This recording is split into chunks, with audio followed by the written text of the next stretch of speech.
Welcome back to Policies and Pocketbooks. This is Thuy Lowe, your host. I am here every Saturday from 11 a.m. until noon on FM 105.5 and AM 660. The Answer. I want to thank you, everyone, for joining me again this morning. You are listening to on a live broadcast.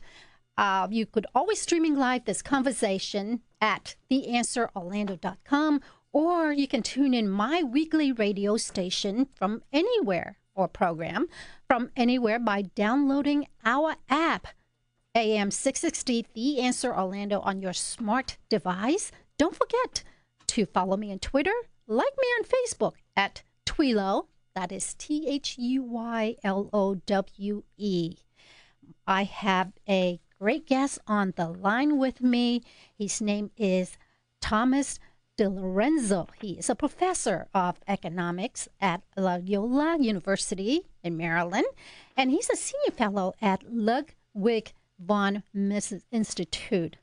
He is an author. He has written many, many books, and you may have a copy of one of his books or all of them. They are Hamilton's Curse, The Real Lincoln, and How Capitalism Saved America. Well, this morning we are going to talk about his book. I believe that it was published in 2016, and it calls The Problem with Socialism. Hello, Mr. Dilorenzo, and welcome to Policies and Pocketbooks. Well, good morning. Pleased to be with you. Well, thank you so much for being here. Are you calling from Maryland or from Florida? No, I'm in Delray Beach, Florida, in Palm Beach County. Oh, nice. So that is Central Florida. Very, very nice. I wonder if you, I don't know if you can pick up this broadcast all the way in Melbourne or Delray Beach. This is broadcasting out at the Central Florida area. But so this morning we're going to talk about your book, The Problem with Socialism, again, which was published in 2016. Now, this is so fitting to be talking about this conversation in 2018 because we are seeing that there is a flood of movement of socialism by the Democrat Party pushing further and further to the left. So, to start out, I'm curious, who or what inspired you to write this book? Well, it's published by Regnery Publishing, and my editor there contacted me a while back, and we had run across these opinion polls, surveys on the internet saying such things as 60% of millennials said they could vote for a socialist for president, and there was one where 40% of the millennials, the younger people, said that they would prefer socialism over capitalism. And so we decided it'd be a good idea to write a book that is easy to understand but well written and well documented, explaining primarily to the younger generation why it's a horrible idea and it would destroy your economic future to go further down the road of socialism in America. And of course, all you need to do today is look at Venezuela, which adopted socialism about 15 years ago or so, and they've totally destroyed their country with it. You could read articles today about how people are eating cats and dogs and rummaging through garbage for food, and it's hard to get electricity and water in some towns, and it only took 15 years, and they destroyed their whole economic infrastructure with socialism. And our young people need to know things like this. Well, often, ideas sound really good in theory, but in reality, not so much, is it? No, that's for sure. The big problem is a lot of the people who teach, at the university system, who teach the young people these things don't themselves know much at all about it. Or if they do, they're being dishonest about it, and they're not telling the truth about the whole history of socialism in the 20th century and how it ruined in country after country all over the world. Beginning with the Soviet Union and all the Central and Eastern Europe and China and North Korea, Cuba, all these awful places. It's not just a coincidence that they were all socialist societies. And so I think that's the main problem is miseducation. But like you said, it's easy to to get young people attracted to the idea of free stuff. When you have politicians like Bernie Sanders talking about free education, and I remind my students, by the way, that I'm not a slave and I don't work for free. So how could education possibly be free? And a lot of them look at me like as though they've never heard that argument before. And so it doesn't take much education, in other words, to turn some of the young people around and open their eyes about this. Sure. Well, can you? So you mentioned about Bernie Sanders. There are a lot of young Americans who are infatuated with Bernie Sanders' political ideology. So what do you tell these folks about? Well, I tell them to read my book. Yeah, absolutely. And that book is The Problem with Socialism. That's the title of the book, right? Yeah. Well, we seem to have, we have the young people who are basically ignorant about socialism, and they hear these slogans about free this and free that. But then you have the older generation, like Bernie Sanders and Hillary Clinton, and the head of the Democratic National Committee, or the mayor of New York City, who he's a self-described communist himself, and De Blasio.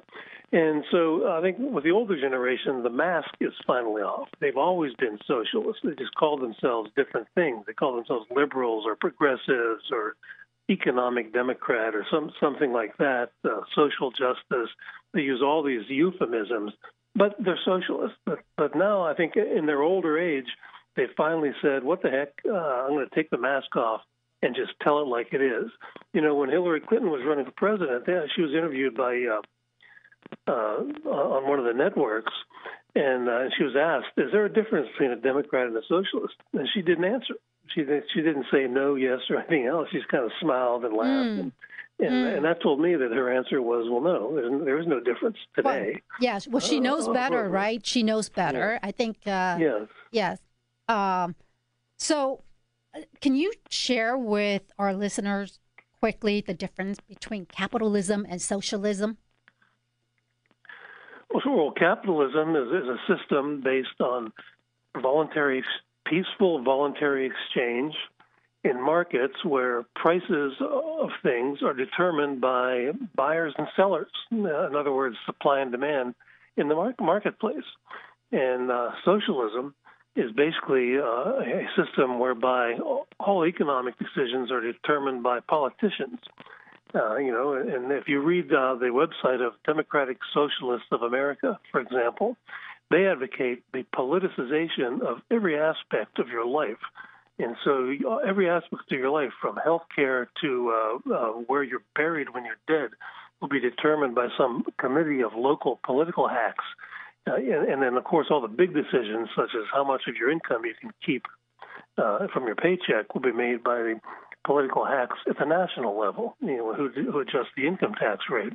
And so that's basically what socialism is in today's world, is the politicization of everything. And, the same people who Americans look at it and give extremely low popularity ratings, Congress, for example, politicians in general, they want to put them in charge of all aspects of your life, and which is a recipe for disaster. Yeah, it is a recipe for disaster. We only have about 4 minutes left with you, so I do want to get into the contents of your book. On chapter 6, you talk about socialist roots of fascism. Okay, so, all right. So most of us who read, anything, economic books, in school, we learned that the political system of socialism, fascism, and Nazism are all rooted in communism. And all of them, because all of them share the same beliefs in core communist concepts of state collectivism, planned economics, and class struggle. And you have mentioned some of that already. Now, fascism, which is interesting, fascism is a form of government in which a type of one-party dictatorship. Fascists are against democracy. They work for totalitarian one-party state, which is led by a strong leader. So how is socialist a root of fascism? Well, all of the fascists of the 20th century, Hitler, Mussolini, the most famous ones, were socialists, called themselves socialists before they called themselves fascists. And, the word Nazi means National Socialism. And so the big difference between the German socialists of the early 20th century and the Russian socialists is that the Russians call themselves international socialists. They wanted to the whole world to become socialist, whereas the German socialists called themselves national socialists. And that was the big difference. But they were all socialists. Nazism was a variety of socialism. And the Nazis and Mussolini all attacked capitalism and markets, and what used to be called liberalism, which was classical liberalism, was basically the ideas of the American, the American founding fathers, free market economics, private property. Those are the principles of what was called liberalism in Europe in the 20th century. But the American socialists took over that word later on and called themselves liberals, which is a very dishonest thing for them to have done. But those are the roots of Nazism, is National Socialism, and it's all the same gang to me. Like you said, they're all collectivists. They all believe in central planning of society, and they all attack private property and individual freedom. Well, we have 2 minutes left, but I want to ask you though. There are some people are consider President Trump a fascist. Do they not know what the word fascist mean when they say that? No, I don't think so. It's just ignorant name calling. A lot of these people are communists, like Antifa and these young criminals. And, I believe it was Stalin in the 20th century who wanted people to believe that if you weren't a communist, then you were a fascist. There's the only two alternatives, communism and fascism. And who wanted to be associated with Hitler? And so although Stalin himself was at the beginning of World War II. And so, but what he did was to totally try to get people to forget that there was a third alternative, which is freedom and a free society, the American system, limited constitutional government. And so these people that throw this word around, fascism, and call President Trump that, I think they're sort of brainwashed young little fascists themselves. Yes. Who are following in the line of the old communists who want to make people think if you're not a communist, then you're even more evil. You're a fascist. And wow. You're a Hitlerite or a Nazi. Well, thank you for enlightening us with that. Unfortunately, we're running out of time, but there's so much more in your book that I would like to cover. So I want to invite you back in the near future to continue the conversation. Sure, anytime. All right. Well, thank you so much. That was the author Thomas Dilorenzo, and we're talking about his book, The Problem with Socialism, and you can pick it up. Actually, I'm going to pick one up myself. Thank you so much. We're going to have to take this quick break. Stay tuned.